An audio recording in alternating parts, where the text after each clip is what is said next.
Pozwól jeszcze raz, że cię przedstawię. Fifko, początkujący raper, ja jeszcze dodałbyś Chujnie to... raper. Ona zwija bland, teraz wam pokażę kurwy ile jestem wart. Chcę mieć drogie ciuchy i od chuja fajnych aut. Suka po tym traku ma na ciele ciary. Na plecach mam szramy, całe życie na nas mówili kurwa pedały. One by nam teraz dały po nocach. Siema, jestem Filip.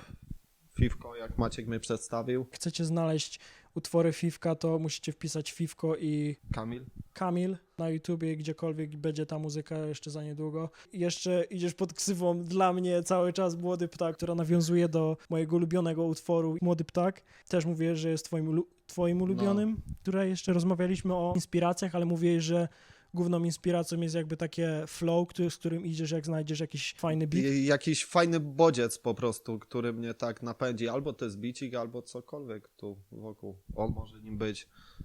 Może być szybka gierka w NBA, albo jakieś szybkie bonio, no. Cokolwiek. No, jakby jeszcze chcieli posłuchać takich Tu utworów, gdzieś będzie sobie wisiał.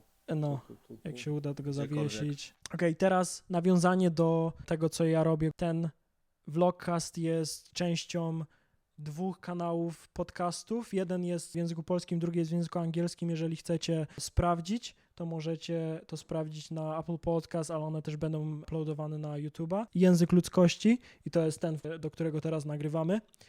I to jest podcast numer 1. W prostym tłumaczeniu The Language of Humanity jest moją angielską wersją, gdzie też eksploruję pytanie, czy sztuka jest językiem ludzkości i w tej całej serii rozmawiam z różnymi artystami, szeroko pojętymi Przedstawicielami sztuki. Przedstawicielami sztuki, zajebiste Podsumowanie. podsumowanie Filipa z przedstawicielami sztuki i a jak się teraz rozwija rap głównie teraz w Polsce, bo rozmawiamy o rapie w Teraz na Polsce. ten moment duża część od jakiegoś czasu leci pod trapowe biciki, o co duża część słuchaczy ma straszny problem, jak i starszych artystów, że molaci są teraz monotematyczni i ich teksty nie mają żadnych przekminek, żadnego sensu, co nie do końca jest prawdą, bo chłopaki nawijają o tym, jak wygląda ich życie w większości. Mało który leci z nich w chuja, bo nawijają po prostu o tym, co robią, co ćpają i kogo ruchają. No i nie oszukujmy się, tak wygląda życie. No. To jest główny powód, wydaje mi się, że starsi słuchacze i raperzy mają o to do nich problem, bo oni się wybili na czymś innym. Teraz, żeby zostać rozpoznawalnym, starczy jeden wpadający w ucho hit i wyświetlenia od tego momentu same zaczynają rosnąć. No tak to wygląda na ten moment. Taki efekt łańcuchowy. Tak, a starsze pokolenie raperów i słuchaczy jest przyzwyczajona do tego, że no nie oszukujmy się, musieli ciężko zapierdalać, żeby teraz zarabiać grube siano. Jakaś historia za każdym raperem się Tak, gruba dokładnie. kryje. Każdy raper z tego starszego pokolenia ma dość długą historię za sobą. No, I myślę, że to jest ten generacyjny clash taki największy. jedni są na tej scenie od 2 lat, a robią większe wyświetlenia od tych, co są na niej, powiedzmy od 15 czy tam 20. No. Bo teraz jeszcze się łączy to, że nie tylko z Polski, tylko z wszystkich krajów się jakby rynek raperski Tak, łączy, wszystko łączy się się miesza. wszystko i do tego wiek słuchaczy tego rapu jest tak jakby rozszerzył się. Że większe grono osób słucha teraz tej muzyki i no stała się ona bardziej medialna.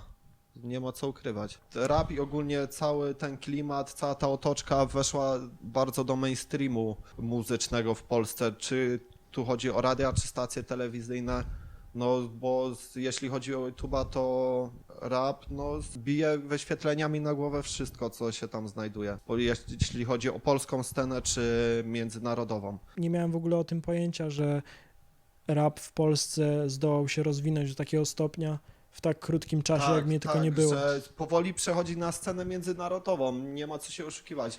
Polski rap zaczął robić takie wyświetlenia, cała ta otoczka, że no... Myślisz, że polski rap przechodzi na scenę narodową, czy rap z całego świata się jakby łączy i co za epickie zdanie, rap z całego świata się łączy i to skutkuje w tym, że polski rap i polscy raperzy nowocześni mają takie super niewyobrażalne w porównaniu do poprzedniej generacji rozgłos?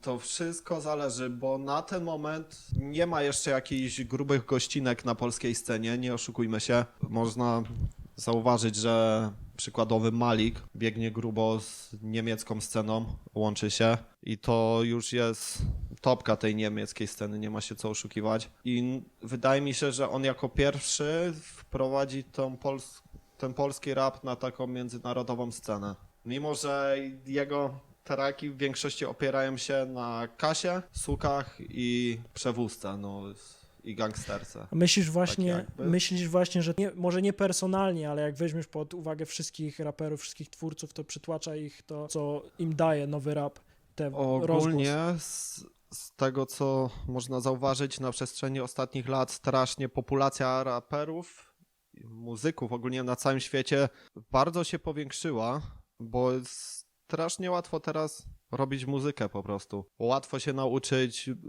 ogarniania wszystkich wtyczek i innych rzeczy. Społeczeństwo ogólnie było zamknięte na ten gatunek muzyki. Nie ma się co oszukiwać, było ta muzyka uznawana za coś, co wywodzi się z patologii, jest powiązane z narkotykami, gangsterką i tego typu rzeczami. Ludzie nie patrzyli na to tak przychylnie jak teraz, a wydaje mi się też to, że sam wygląd rapu ma na to duży wpływ. Jest straszna różnica, czy w tekstach, klipach, w czymkolwiek. Tak, jak jest promowany. Tak, nawet nie o to chodzi, jak się zmieniły teksty raperów, bity na przestrzeni tych lat, co ma też ciągnie za sobą zmianę podejścia społeczeństwa do tego gatunku. Jakie z twoich utworów zostały zrobione na iPhone'ie? Wszystkie. Wszystkie utwory Fifka zostały stworzone jak na pewno wielu innych też raperów początkujących tworzy na tym, co ma. Są jacyś artyści, którymi chcesz się podzielić, którzy uważasz, że mają jakiś wpływ na to, co ty robisz? Kurczę, na ten moment ogólnie od samego początku śledzę twórczość Yankiego i no i jak dla mnie jest to topka na ten moment na scenie polskiej. Każdy ma inne zdanie i no dla mnie mógłbym go w tym top 3 zamknąć razem z PZ-em i powiedzmy Białasem, bo robi dla mnie chłopak muzykę, której jeszcze nie było na scenie polskiej i do tego ma niesamowitą przewózkę, czy na gościnkach, czy u siebie. Chłopak robi strasznie dobrą robotę, no nie ma się co oszukiwać. Ja chcę, żeby ten podcast mógł łączyć ludzi, którzy są zainteresowani w różnych formach sztuki i dla takich lajków możesz powiedzieć, co masz na myśli, mówiąc o przewózce tego człowieka, takie flows, jak podchodzi do projektów. Luz w sobie. Jak wchodzi, robi co ma zarobić, wychodzi to przejebanie dobrze, a robi to z takim luzikiem i Myślisz, że dobrym podejściem do tego. powiedziałeś, że Duży talent ma. właśnie chciałem się zapytać, czy to jest zasługa talentu, tak czysto, że zauważasz to, że on to tak po prostu naturalnie mu to wychodzi, wszystko Tak, właśnie bezproblemowo? to jest to, że nie wiem, czy tak jest, ale wydaje mi się, że takie coś przychodzi naturalnie. Taka wyjebka tu, jak można to tak nazwać. Będę musiał szybko. A teraz Hajs z rapu cię. coś musi urozmaicać ten cały syf, no nie ma się co oszukiwać. Filip właśnie zdradził, że jest oddanym patriotą i Powiem tak, on pierdoli strasznie, bo nie jest tak. Nie chcę, żeby to źle zabrzmiało, ale mam ciężko wyjebane w ten kraj, naprawdę. Bardziej mi chodziło, że chciałbym zostać tu, gdzie jestem. Mimo, że jedyne, co mnie tak jakby trzyma tutaj, to są ziomki i wspomnienia, no i ciężko by mi było od tego spierdolić, no. Jest to nostalgia. coś, w czym jestem od zawsze i chciałbym być jak najdłużej, nie ma się co oszukiwać. Ale na pewno nie masz nic przeciwko próbowaniu różnych innych miejsc i Tak, pod żadnym pozorem, ale one zdecydowanie będą miały wpływ na to, co Dokładnie. będziesz robić. To jest dokładnie, jeden z ale największych. ta jebana dżungla wciąga, no i jak już się wejdzie w to, no to nie chce się z tego wyjść, nie ma się co oszukiwać. A na jakim ty momencie zatrzymałeś się, na jakim etapie polskiej sceny? Ja jak wyjeżdżałem, to pamiętam, że Ostry nagle wybuchnął na całą Polskę i wszędzie były jego plakaty. To była główna osoba. Zaczął grać na coraz bardziej takich mainstreamowych miejscach, Imprezach, wydarzeniach. Wtedy nie skupiałem się tak na rapie, tylko słuchałem tych takich klasycznych kawałków, z czym Wszystko, co Ja się się zarobiło, wychowałem. ma jakiś wpływ na to, jakim Jeszcze się jest wtedy- teraz jeszcze i co się... dokładnie, jeszcze wtedy jak wyjeżdżałem, to całkiem dużo ludzi słuchało tych takich starszych kawałków i teraz jak wyjechałem, Bardziej ulicznego rapu, takiego można to bardziej, nazwać. bardziej ulicznego rapu, który się odnosił do historii rapu, do wszystkiego, co było przed tym, co Do życia na osiedlach Życia i na tego, osiedlach. co się dzieje wokół, no. dokładnie. Jeszcze chciałem nawiązać, dlaczego zdecydowałem się na założenie podcastu, który będzie rozmawiał z ludźmi z wszystkich form sztuki, jest to, że od mojego liceum, gdzie malowałem taką normalną formę sztuki, uprawiałem, do czasu... To nie zmienia faktu, że dalej to robisz. Tak. Do czasu teraźniejszego przeszedłem przez tyle różnych form sztuki, projektowałem trójwymiarowo, malowałem, zajmowałem się rysowaniem, grafiką komputerową, projektowaniem aplikacji, takich różnych rzeczy. To mnie jakby pokazało, że pomimo tego, że nie mam jakiegoś jednej formy sztuki, którą chciałbym się poświęcić kompletnie, co bym teraz robił, tylko to, że chciałbym zrobić coś, co umożliwi mi integrowanie się z każdą formą sztuki. I chciałem właśnie... Zajebista zajawka, no nie ma co. I chciałem właśnie rozmawiać z wszystkimi ludźmi i jak najczęściej to robić, ponieważ nie wyobrażam sobie życia bez sztuki i z tego, co widzę, dużo ludzi sobie nie zdaje z tego sprawy, jak dużą... Jaki duży wpływ ma sztuka na ich życie. Całkowicie. Całe 24 godziny z dnia jest przesiąknięte sztuką. Jest dużo ludzi, którzy mówi, że w Że ogóle ich nie to ma... jebie, ale cały czas albo słuchają później muzyki, cokolwiek. Włączam telewizor. Telewizję, film, cokolwiek, a no nie oszukujmy się, to jest kurwa sztuka.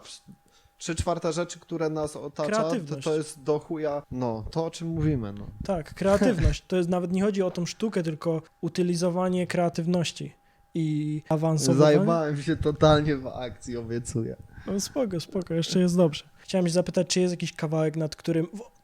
To jest pytanie nie takie proste, mówiące tylko o tym, czy jest jakiś kawałek, nad którym pracujesz, tylko czy skupiasz się nad tym, żeby robić te swoje kawałki tak na spontanie. Tak ostatnio mi mówiłeś, że właśnie skleiłem jakiś kawałek i mi go wysłałeś, to skleiłeś go w jeden wieczór, tak kompletnie od zera do... Do klipu. Czy masz coś takiego, że masz w głowie jakiś pomysł na coś i też to starasz się jakby rozwijać i to się rozwija w twojej głowie i później to się... No patrz, ci mogę pokazać to na przykładzie mojego notatnika w telefonie. To są wszystko traczki, tak? Rzeczy, które piszę. Czy siedzę w pracy, czy siedzę na kiblu, czy palę fajka na balkonie.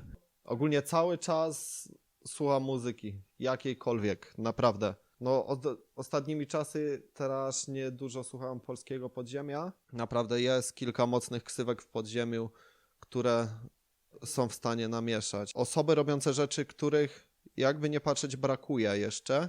I widzisz na bieżąco, że jakaś część tych person z tego podziemia wychodzi i co jakiś czas się odbija? Czy ja też zauważyłem, Także od jakiegoś czasu strasznie się ten rap zaczął rozwijać, na różne gatunki otwierać, łączyć je. Przykładowy BDOS, który łączy rap, no chuj chyba z wszystkim już go połączył, naprawdę. Chłop tak miesza i robi jednocześnie tak zajebistą robotę. Cały czas eksperymentuje. Spoko, to jest naprawdę coś, czego kiedyś brakowało na tej scenie, przez co nie mogła ta muzyka wejść do takiego mainstreamu.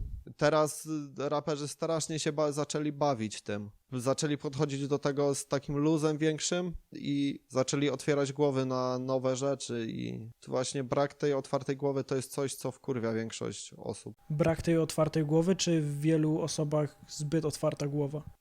Nie, bardziej ten brak otwartej głowy na nowe rzeczy. Myślisz, że jest jakby jakaś część tego grona poprzedniej generacji, która otwiera się kompletnie i zmienia podejście i robi nowe traki i jakby modernizuje to, co się teraz dzieje? Mógłbyś powtórzyć, bo się zgubiłem. Spoko. Czy uważasz, że bycie sobą w rapie jest ważne? No tak, najgorsze, co można zrobić, to bycie kimś innym. Nawet jeżeli jest to największą przestrogą w Nawet osiągnięciu. jak miałeś nie wiadomo jak chujowe życie, ludzie zobaczą, że nie lecisz w chuja, to będą lepiej na ciebie patrzeć niż Myślisz, że... nie wiadomo jakbyś jakie bajery pocisnął, to... Ja się tak sklepiłem, stary, ja muszę wyjść na fajkę, nie? Okej, to I'm always flexing. Czemu jestem zajebany wokół melanż młode damy? Nie ogarniam co się dzieje, płaczę i otwieram rany. Nikt tu nie wie co jest pięć, suki dragi wznawiam grę. Po wódzie odlepiam się, nawet nie mów czego chcesz. Już uzależniłem się, przez nią odlepiłem.